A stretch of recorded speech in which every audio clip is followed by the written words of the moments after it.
Alright, let's talk about Gangsta. Yeah. Come on. Soldier, hold your soul high. Swing it like you're certified. If I tell you that this anime was from 2015, would you believe me? No. In an era where every new anime is trying to be the newest self-insert power fantasy isekai or shonen battle series like Naruto and DBZ, antagonists that preach to you about the values of hard work and dedication, Gangsta is an anime that says that baby shit. We've got drugs, corrupt cops, gratuitous violence, gang wars, mafia mob families who control everything from the shadows. And at the center of all this chaos, we have our two protagonists, Warwick and Nicholas.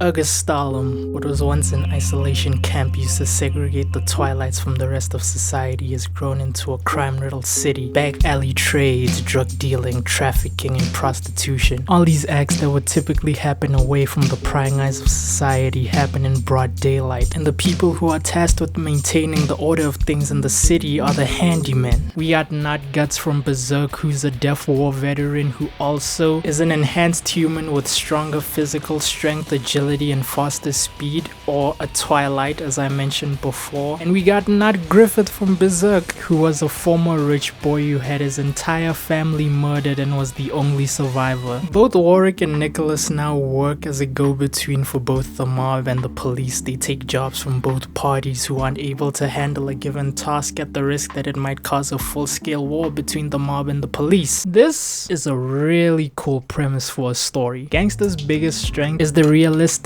aspect of the world it's set in. Nothing in Augustalum feels fake. The characters all feel like real people. Nothing in the story feels overtly cartoony. There aren't any stupid anime tropes or silly gags like, "Oh no, the female character has her cleavage exposed.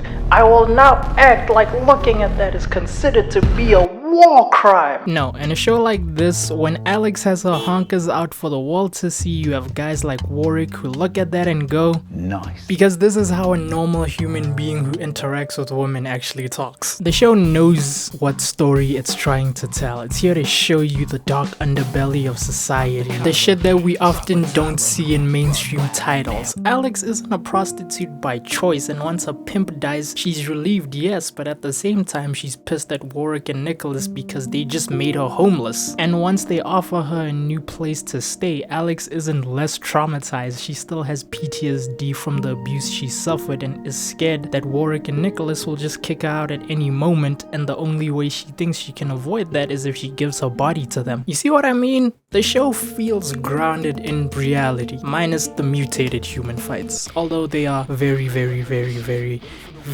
cool. The cast of characters all feel like actual human beings. Nina is a 12-year-old girl who wants to be a doctor, and she's probably seen hundreds of people killed, but she still gets excited when her and Nicholas play together like any 12-year-old would be. Warwick takes on a side job as a gigolo so he can make enough money to support both him and Nicholas, because Nico Bellic here is the only real family that he has left. The corrupt cops working with the mafia to ensure peace in the city feels realistic. All this accompanied with the show's grey and moody color palette, a phenomenal dub.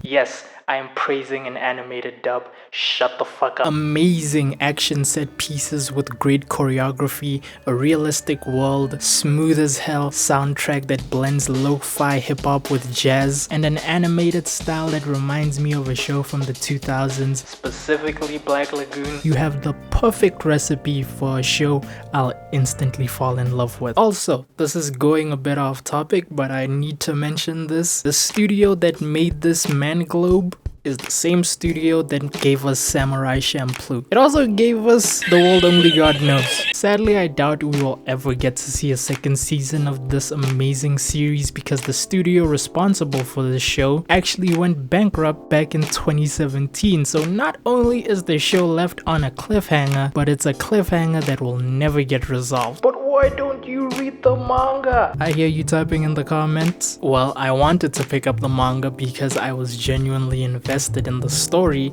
but after hearing that the manga has been on hiatus since 2019 and the author Kohske is dealing with some serious health issues, I doubt we will ever get to see the conclusion of this story. But with the story that we have already seen, Gangsta is one of the most interesting and fun to watch series that I've ever had the pleasure to watch, and it's a show that needs more love because it's just that good.